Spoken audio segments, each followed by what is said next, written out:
ताकि ऑनलाइन के अंदर जब इतने ऑलरेडी टीचर्स हैं तो उनको भी अपर देनी चाहिए। अच्छा जी, चलें आज हम डिस्कस करेंगे जो एसे राइटिंग का पेपर है, एसे राइटिंग की नेचर क्या है। ठीक है, ये वो चीज़ें हैं जो कि डिस्कस नहीं की जाती, और मेरे ख्याल में ये काफ़ी इम्पोर्टेंट चीज़ है कि हम देखें कि जो एसे राइटिंग का जो पेपर है, वैसे तो आप सब स्टूडेंट्स ऑलरेडी वाकिफ़ हैं कि 12 सब्जेक्ट्स होते हैं, 6 कंपलसरी, 6 ऑप्शनल होते हैं। लेकिन सबसे जो डिफिकल्ट पेपर होता है, सबसे जो चैलेंजिंग पेपर होता है, वो एसे राइटिंग का पेपर होता है। ठीक है, अब चैलेंजिंग क्यों होता है,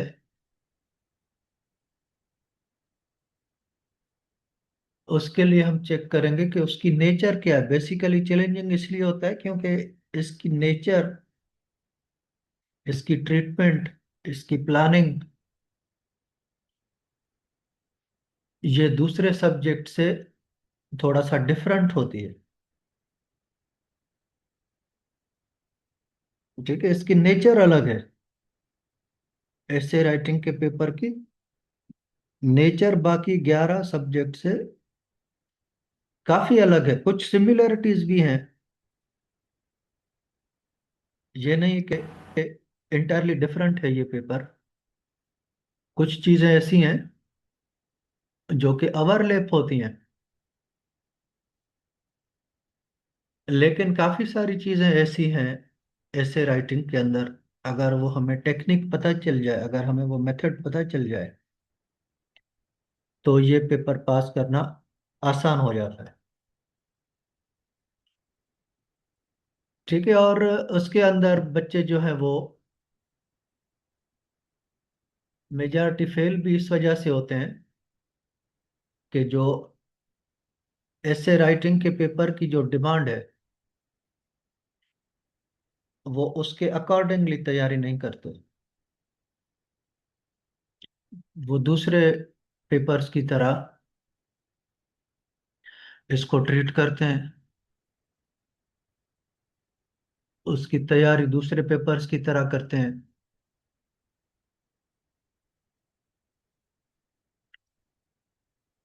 ठीक है, ये थोड़ा सा स्लो है लैपटॉप।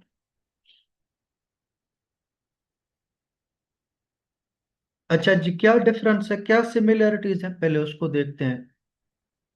पहले देखते हैं कि कौन सी चीजें हैं जो कि सारे पेपर्स के अंदर चेक की जाती हैं। सबसे पहले नॉलेज टेस्ट किया जाता है। जितने भी 12 पेपर्स हैं, इंक्लूडिंग ऐसे राइटिंग, ये आपका नॉलेज टेस्ट है। एग्जामिनर देखना चाहता है कि आपको उस टॉपिक के ऊपर, सब्जेक्ट के ऊपर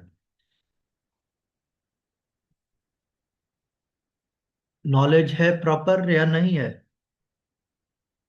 ठीक है, फॉर एग्जांपल अगर हम पाकिस्तान अफेयर का पेपर ले लें, तो एग्जामिनर ये देखना चाह रहा है कि आपको पाकिस्तान की हिस्ट्री के बारे में पता है या नहीं है। पाकिस्तान की जो कंटेम्प्ररी सिचुएशन है, आप उससे आगाह हैं या सिर्फ आप सिर्फ हिस्ट्री के अंदर ही बैठे हुए हैं।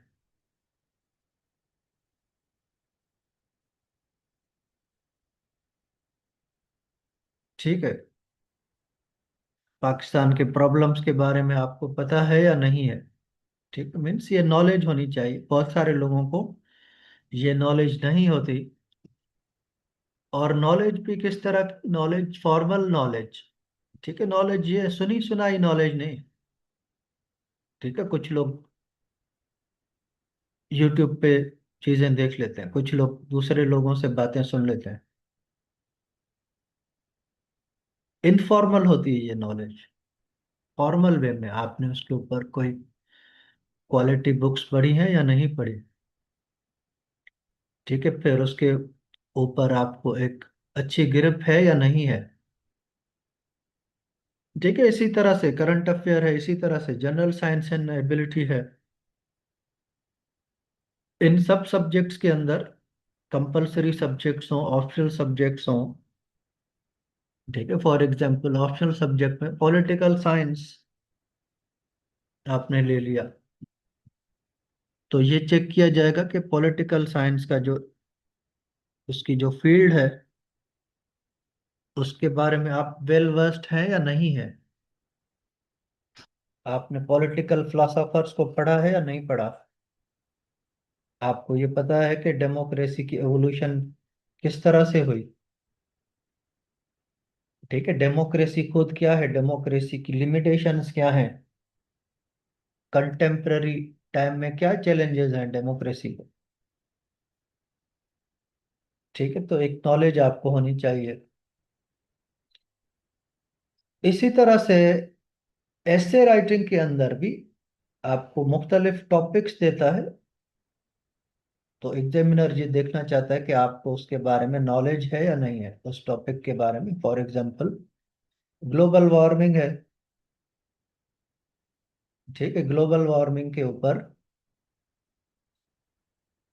आपकी स्कॉलरली अप्रोच है या नहीं है।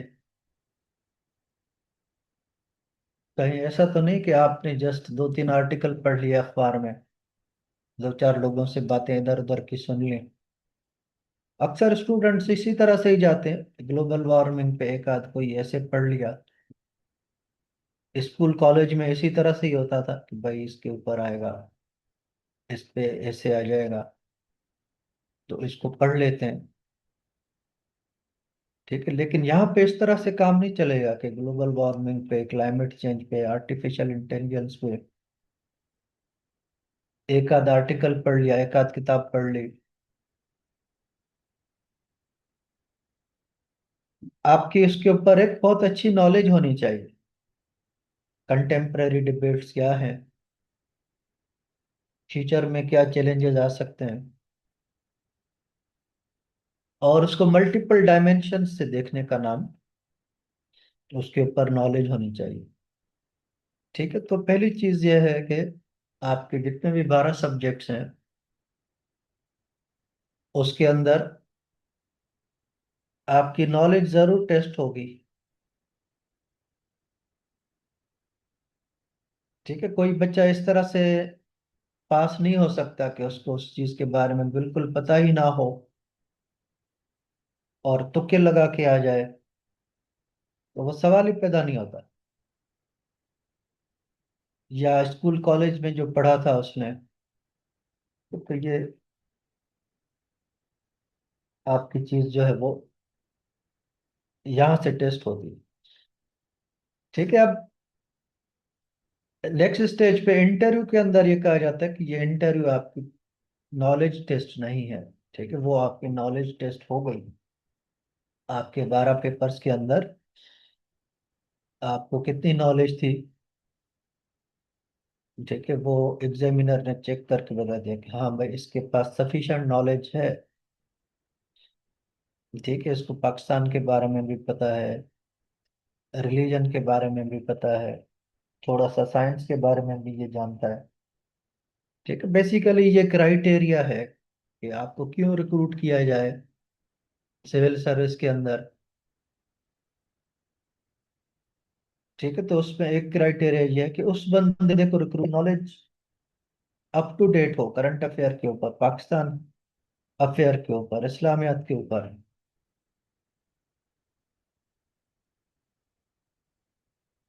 अप टू डेट नॉलेज हो उसके पास, माजी में ना रहता हो। ये नहीं कि उसको आज से 100 साल पहले क्या हुआ, उसके पास हिस्टोरिकल अवेयरनेस भी हो। ये नहीं कि वो हिस्ट्री से कटा हुआ हो, नहीं, उसके पास तारीख का शऊर भी होना चाहिए। ठीक है, लेकिन नॉलेजेबल पर्सन हो, लर्नेड पर्सन हो। ठीक है, ये ना हो कि ऐसे बंदे को हायर कर लें फिर उसको हम कहीं पे एम्बेसडर लगा दें और वहां पे वो बैठ के मुंह देखे, तो ऐसा बंदा नहीं चाहिए।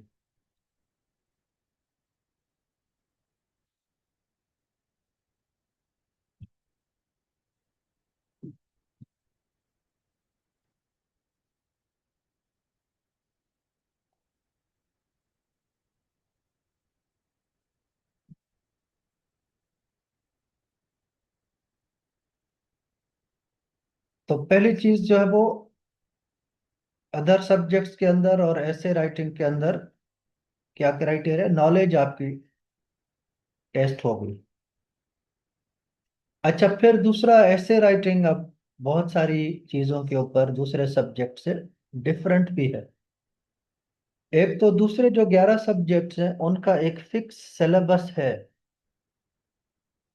ठीक है, उसका एक सिलेबस मौजूद है। अगर सिलेबस ना हो तो ये जो नॉलेज है ये बहुत वास्ट होती है। इनफाइनाइट तो हम नहीं कह सकते, वास्ट होती है। फॉर एग्जाम्पल पाकिस्तान अफेयर, तो पाकिस्तान अफेयर के ऊपर हजारों किताबें लिखी हुई हैं।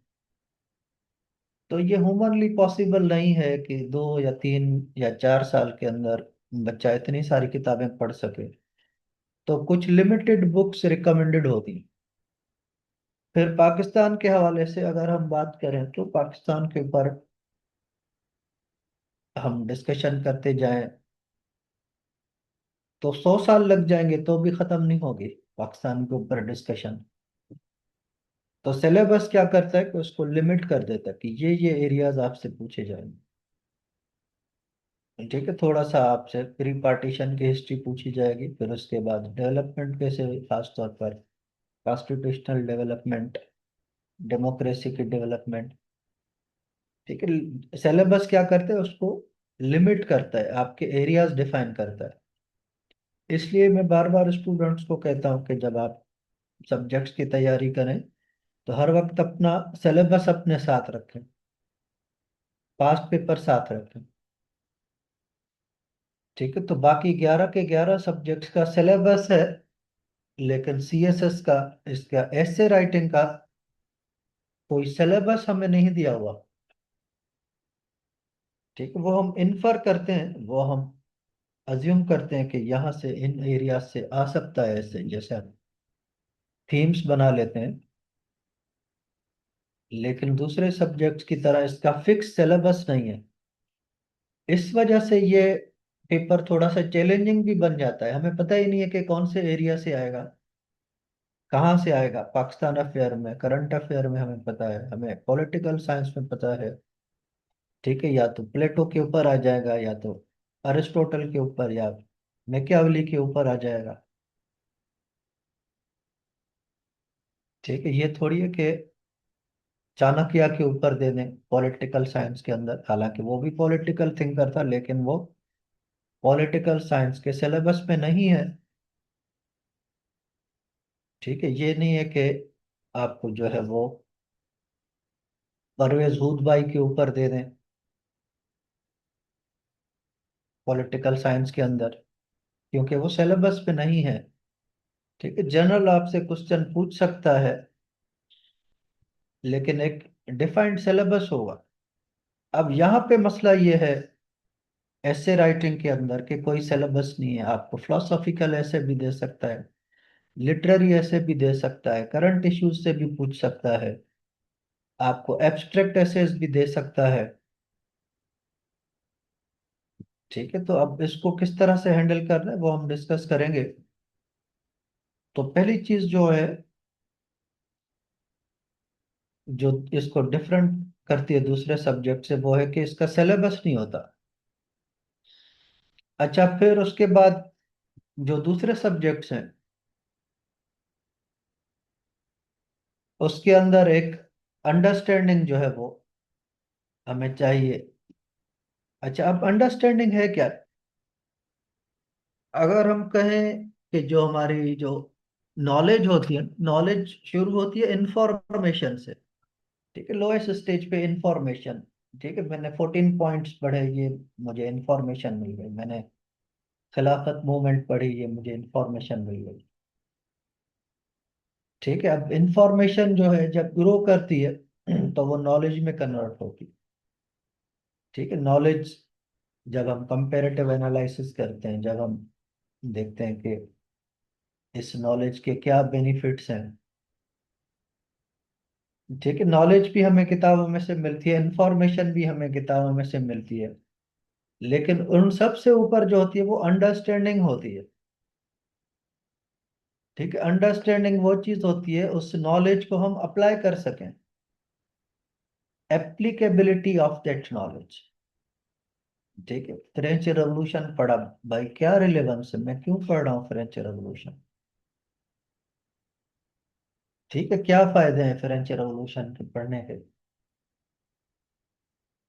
ठीक है, बाबर इन्वेडेड इंडिया इन 1526, ये तो इंफॉर्मेशन है।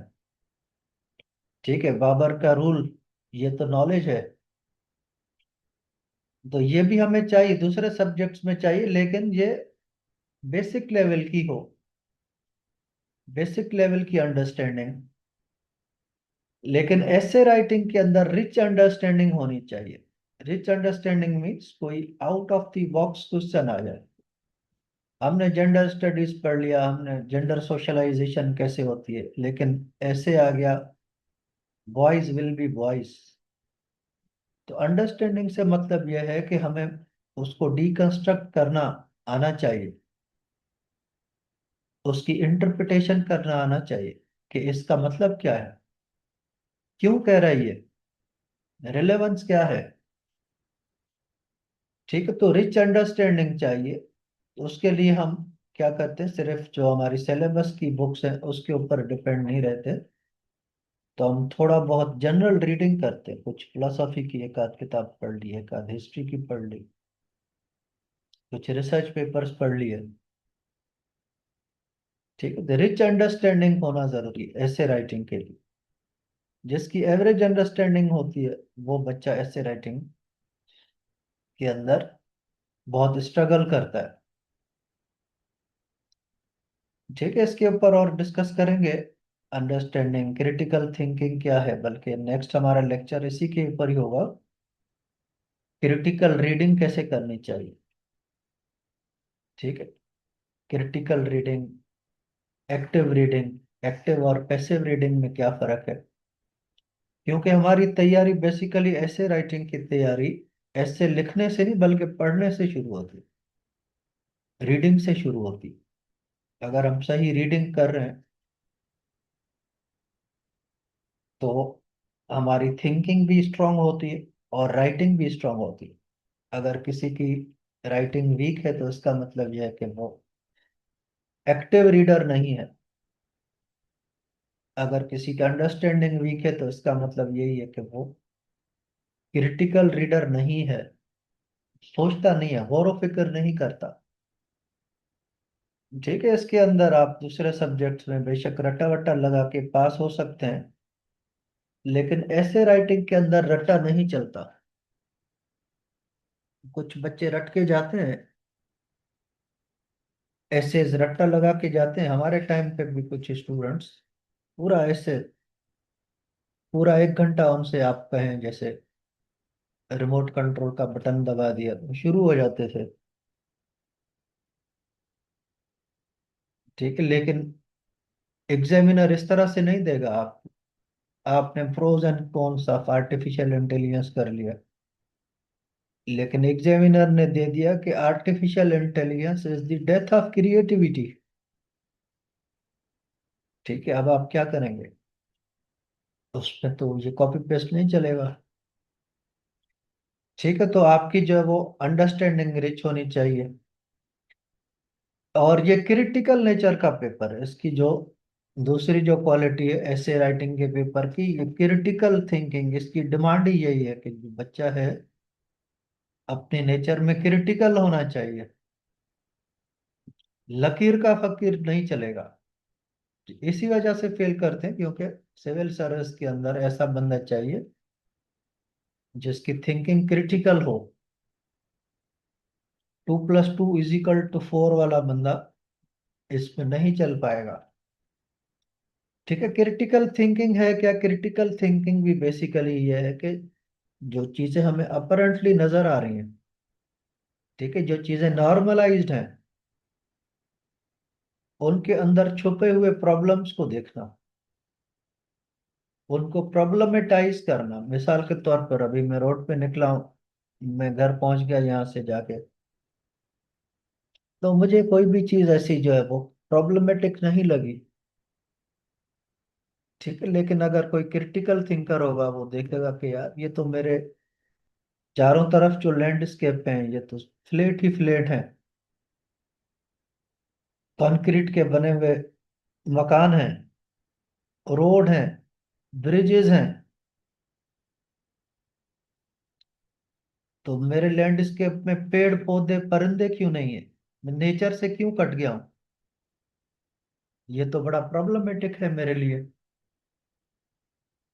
मुझे ये जबरदस्ती इश्तेहार क्यों, साइन बोर्ड्स लगे हुए हैं, ये क्यों दिखाए जा रहे हैं?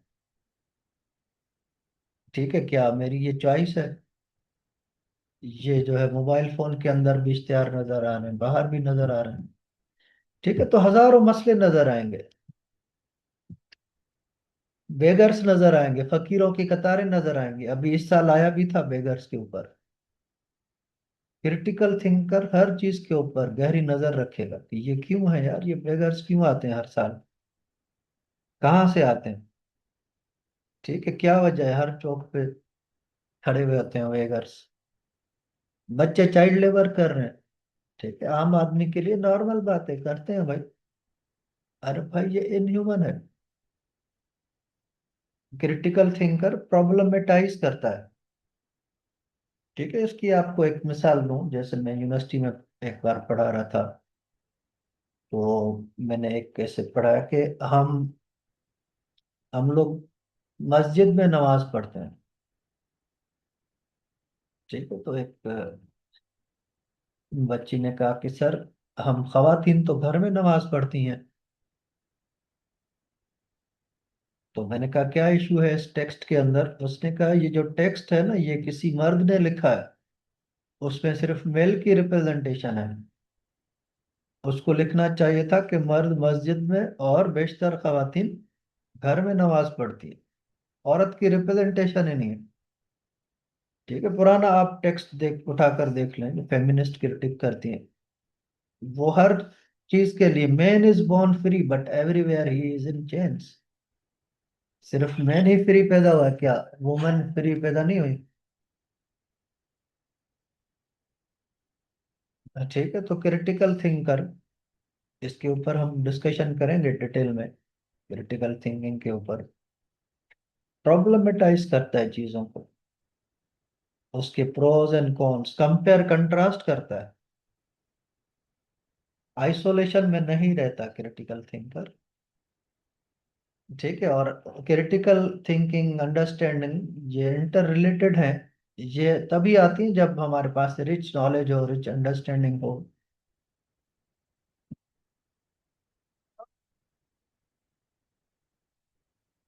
अच्छा, फिर उसके बाद जो है वो एस्से राइटिंग का जो पेपर है, इसमें जो चीज इससे और चैलेंजिंग बनाती है वो उसकी अनप्रिडिक्टेबिलिटी। देखिए, इसके अंदर जैसे हमने कहा कि सिलेबस होता है, तो काफी सारी चीजें प्रिडिक्टेबल होती हैं कि ये चीजें आ सकती हैं। ठीक है भाई, ये अभी आखिरी 3 महीने रह गए, मॉक दे दो, मॉक में ये क्वेश्चन पूछे जाएंगे जो कि एक्सपेक्टेड है। ठीक है, ये सिलेबस कवर कर लो, ये लास्ट ईयर से ये यूरोपियन हिस्ट्री के अंदर कॉन्टिनेंटल सिस्टम पिछले 3 साल से है। अभी इस साल भी आ गया कॉन्टिनेंटल सिस्टम। ये पिछले साल प्लेटो पे आया था, तो इस साल अरिस्टोटल पे आएगा। प्रिडिक्टेबल होता है किसी हद तक, काफी हद तक। एक फिक्स सिलेबस है, पास्ट पेपर में से एरियाज पता है। लेकिन इसके अंदर ऐसे राइटिंग के अंदर प्रिडिक्ट नहीं कर सकते कि कौन सा एग्जैक्टली कौन सा ऐसे देगा। अक्सर बच्चे पूछते हैं कि सर कौन सा ऐसे आएगा। तो हम लोग जब तैयारी करते थे, हमारी तैयारी ऐसे होती थी, भाई कोई भी ऐसे दे दे, कहीं से भी दे दे, टाइम मैनेजमेंट पे दे दे, ठीक है, hope is the greatest driving force पे दे दे, कॉलोनियल मेंटेलिटी पे दे दे, modernity is an unending project पे दे दे, punctuality is virtue of word पे दे दे, कहीं से भी दे दे। मैंने अपनी अंडरस्टैंडिंग इतनी रिच कर ली है कि मुझे अब कोई डर ही नहीं है, किसी एरिया से भी दे दे। ठीक है, ये वो बच्चे पूछते हैं कौन सा ऐसे आएगा, ग्लोबल वार्मिंग पे आएगा, पहले से ही ग्लोबल वार्मिंग पे ऐसे तैयार कर लेते हैं। ठीक है, उसकी प्रिडिक्टेबिलिटी कम होती है, इस साल नहीं आया ग्लोबल वार्मिंग पे। ठीक है, जेंडर पे आएगा, कह नहीं सकते भाई, कभी आ जाता है कभी नहीं आता है। ठीक है, तो नॉलेज जो होती है इसके अंदर, जनरल उसकी जो फॉर्म होती है वो, आपकी अंडरस्टैंडिंग उसके ऊपर है या नहीं। ठीक है, तो इसकी प्रिडिक्टेबिलिटी कम होती है, उसके अंदर हम प्रिडिक्ट कर सकते हैं, पहले से काफी सारी चीजें तैयार कर सकते हैं। उसके बाद जो अहम चीज है ऐसे राइटिंग के अंदर, जो कि दूसरे सब्जेक्ट्स के अंदर यूं समझ लें कि नहीं है या कम है, वो है आपकी लैंग्वेज स्किल्स। ठीक है, जिसके ऊपर हमने बिल्कुल बेसिक से लैंग्वेज स्किल्स के ऊपर शुरू करना होता है। लैंग्वेज हमारी फ्लॉलेस होनी चाहिए। ठीक है, इसके ऊपर भी हम डिटेल में डिस्कस करेंगे, लैंग्वेज स्किल्स के ऊपर। लैंग्वेज के अंदर ग्रामर की मिस्टेक्स नहीं होनी चाहिए। ठीक है, यहाँ पे अगर कोई आपने कामा पंक्चुएशन ग्रामर की मिस्टेक कर दी दूसरे 11 सब्जेक्ट्स में तो कोई इशू नहीं, इग्नोर कर देगा। ठीक है, क्योंकि ये इस चीज का पेपर नहीं है, ये आप पाकिस्तान के बारे में, करंट अफेयर के बारे में, यूरोपियन हिस्ट्री के बारे में नॉलेज रखते हैं या नहीं रखते। लेकिन इसमें आप जो बात कह रहे हैं वो इफेक्टिव वे में कह पा रहे हैं या नहीं कह पा रहे। ठीक है, आर्ट ऑफ कम्युनिकेशन, अब कम्युनिकेशन जैसे मैं आपके साथ वर्ड्स के थ्रू कम्युनिकेट कर रहा हूँ, लेकिन वहां पे हमने कैसे कम्युनिकेट कर रहे हैं, रिटन फॉर्म में। ठीक है, तो ये भी रिटन लैंग्वेज है, राइटिंग भी एक लैंग्वेज है, स्पोकन लैंग्वेज है, सिंबॉलिक लैंग्वेज है। तो रिटन की आपकी स्किल्स, ग्रामर आपकी बहुत अच्छी होनी चाहिए। आपके सेंटेंस ऐसे होने चाहिए जैसे पढ़ने वाला पढ़े तो उसको लगे वाह यार। इसके ऊपर भी काम करेंगे हम, सेंटेंस की मुख्तलिफ में आपको टाइप्स, और एक तो ये होते हैं सिंपल, कंपाउंड, कॉम्प्लेक्स, लेकिन कुछ हमारे पास क्रिएटिव सेंटेंसेस के भी पैटर्न होते हैं, जैसे एंटीथेटिकल स्टेटमेंट्स, एलिट्रेशन का इस्तेमाल, फिगरेटिव लैंग्वेज का लिमिटेड इस्तेमाल, इडियोमेटिक एक्सप्रेशन का इस्तेमाल। ठीक है, तो ये दूसरे सब्जेक्ट्स में लैंग्वेज स्किल्स आपकी चेक नहीं होती, लेकिन यहाँ पे आपकी स्ट्रांग लैंग्वेज, पहले दिन से हमने लैंग्वेज के ऊपर काम करना होगा। ठीक है, वो अभी इसके बाद नेक्स्ट जो है वो मैं आपको यही बताऊंगा कि किस तरह से लैंग्वेज स्किल्स को इम्प्रूव करना है और क्या क्राइटेरिया। और फिर उसके बाद जो चीज़ आपकी ऐसे राइटिंग के अंदर चेक होती है वो है आपकी पर्सनालिटी। ठीक है, ये बच्चे कहते हैं सर पर्सनालिटी कैसे चेक होती है, वहां पे तो हमारी शक्ल नजर नहीं आ रही। ठीक है, वहां पे तो हम मौजूद नहीं है उनके सामने, कैसे पता चले। आपके अल्फाज, आपके आर्ग्यूमेंट्स, आपका कंटेंट, आपकी प्रेजेंटेशन, ये आपके एम्बेसडर्स हैं, आपके मैसेंजर्स हैं। ठीक है, ये आपकी पर्सनालिटी को भी शो करते हैं। ठीक है, एक जगह पे एक पैराग्राफ में आपने एक बात लिखी, दूसरे पैराग्राफ में उसके उलट बात लिखी है, तो वो कहेगा भाई ये बंदा तो रिलायबल ही नहीं है। ठीक है, आप आर्गुमेंट दे रहे लेकिन उसके एविडेंस नहीं दे पा रहे, ये तो कन्विंस नहीं कर पाता। सबसे मेन जो रीजन है आपका ऐसे राइटिंग के अंदर फेल होने का, आपकी पर्सनालिटी टेस्ट होती है। ठीक है, वो एक ही पेपर से जान जाते हैं कि ये फिट नहीं है सिविल सर्विस के लिए। ठीक है, ये तो सब्सटेंशिएट नहीं कर पाता अपने आर्ग्यूमेंट्स को, ये तो एक चीज के ऊपर स्टैंड नहीं ले पाता। ठीक है, आपकी थीसिस स्टेटमेंट, आपका स्टांस है, क्लियरिटी नहीं है, ये कंफ्यूज्ड बंदा है, राइटिंग में क्लियरिटी नहीं है, कंफ्यूज आदमी है, इसको लेने की जरूरत नहीं है। ठीक है, इसको बात समझ में ही नहीं आई। Art of peace, art for peace. ठीक है, आप लिख कर आ गए आर्ट ऑफ पीस। इसको बात ही समझ में नहीं आई। ठीक है, अच्छा ये अभी आप दोबारा ज्वाइन कर लीजिएगा, क्योंकि ये लिमिटेड टाइम होता है, तो रीज्वाइन कर लीजिएगा। तो इसको फर्दर और आगे डिस्कस करते हैं।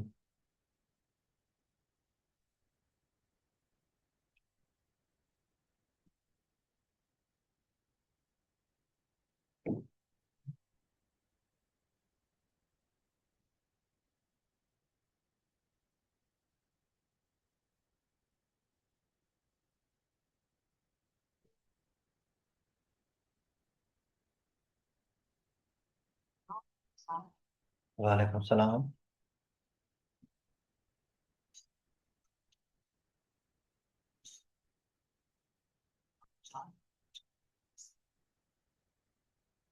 जी जी, आप क्या क्वेश्चन है आपका?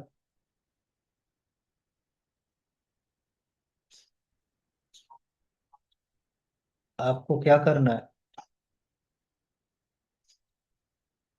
अच्छा अच्छा, तो आप कल आ जाइएगा, अगर आप आज बिजी हैं तो कल आ जाएंगे।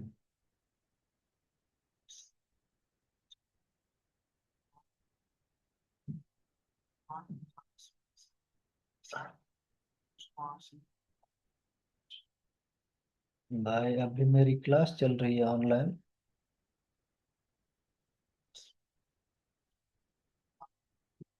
ठीक है, ठीक है, ठीक।